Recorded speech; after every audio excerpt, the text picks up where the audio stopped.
Hi, and welcome to the video that explains why my favourite smartwatch for the outdoors is not a smartwatch.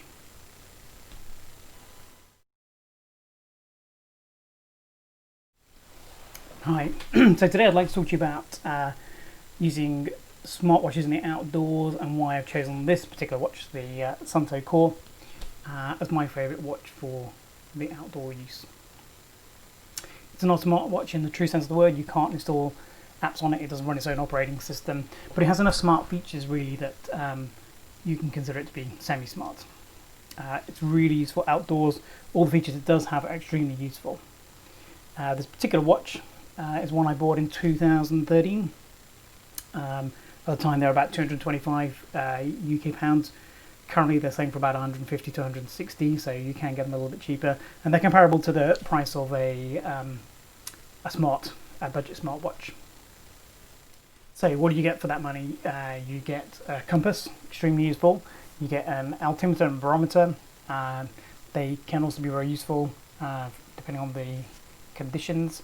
And you get a thermometer, plus a couple of extras related to those things, particularly the altimeter. But you also get all your normal stuff like telling the time, setting alarms, etc. There's one main feature I like about this watch, which makes it my smartwatch of choice. We'll come to that a little bit later. So what's it like to wear? It's extremely comfortable. It's quite a big dial.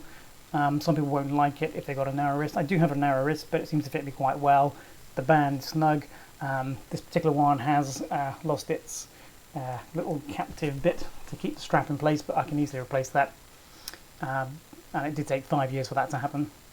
The diameter is 49 millimeters, so that's comparable to a lot of modern smartwatches. It is bigger than, say, a 42 millimeter Samsung Galaxy Watch, but weight-wise it's pretty light, and it's comparable to the Garmin Fenix, for example, in terms of overall size. Thickness-wise, I would say it's a little bit thinner because it doesn't have to contain a battery, not in the same sense that the smartwatch does. There is a battery in here, which we'll come to a little bit later. The watch strap has a lot of adjustment. You can't replace the strap in the sense that it's not an optional thing to have different types of straps where it just comes with the one strap. You can ultimately replace it if it breaks. There are screw mechanisms in there to let you take it off and put a new one on. I don't know how much replacement bands are from Suunto, but I'm sure they are available. It's got everything you need for the outdoors. Without all the extra bits and pieces you don't really need.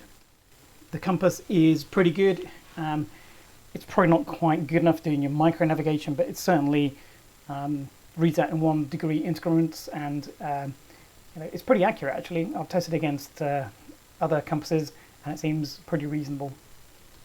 You're still going to want a silver compass and your 1 to 25,000 map if you're going to be doing sort of very intricate map reading and navigation.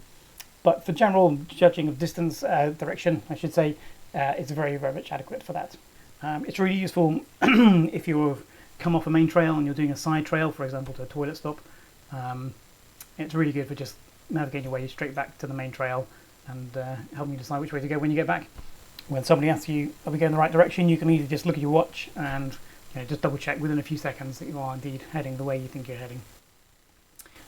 The altimeter is useful. I have used it on a couple of occasions. I tend to use the Komoot app on my phone for measuring ascents and descents over the course of a day.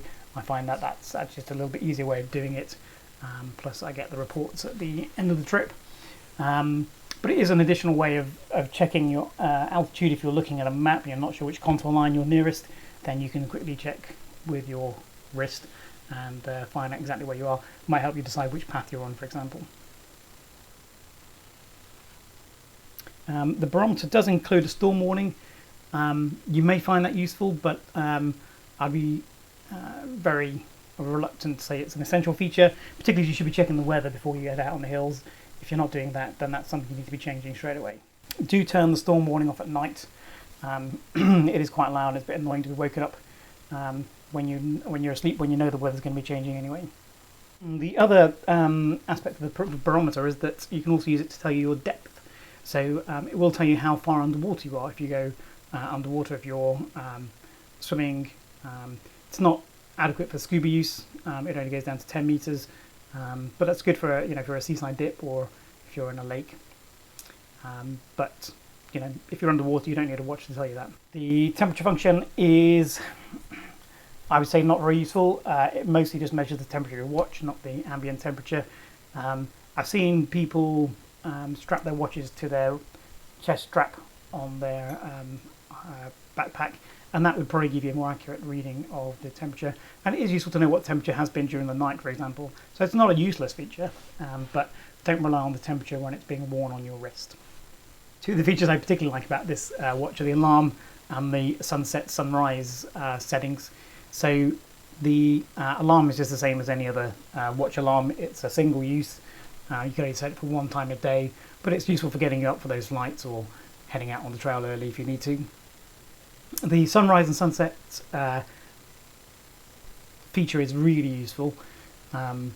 You have a preset set of countries and cities that you can define as your nearest location, and it will calculate the rough sunrise and sunset time for that particular location. It won't be completely accurate because you won't be in the city, you'll be near it, but it gives you a good idea of how much daylight's left and what sort of time the sun comes up in the morning if you want to start out on the trail very early.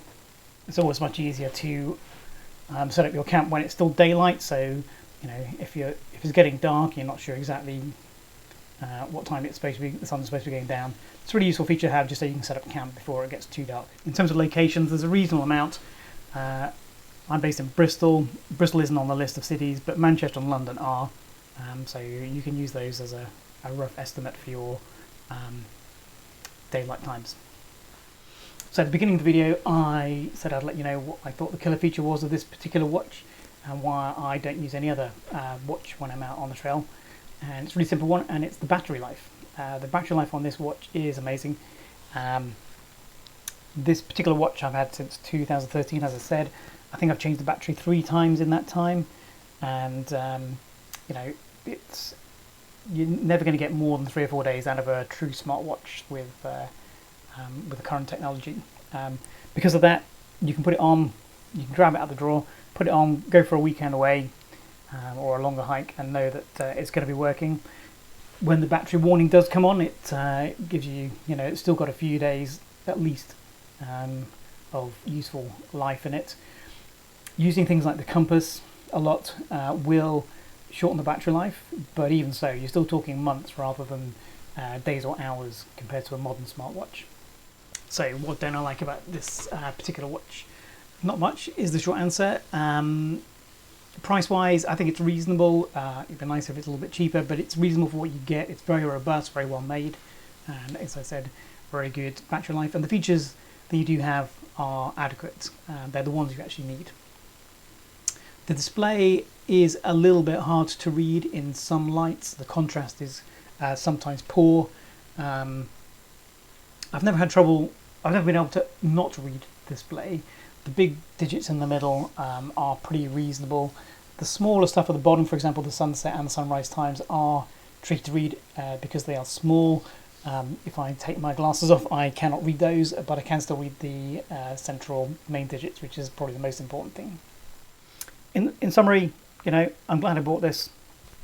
I've never felt the need to replace it. I keep looking at the smartwatches when they come out, and for a day or two, I think I really should buy that.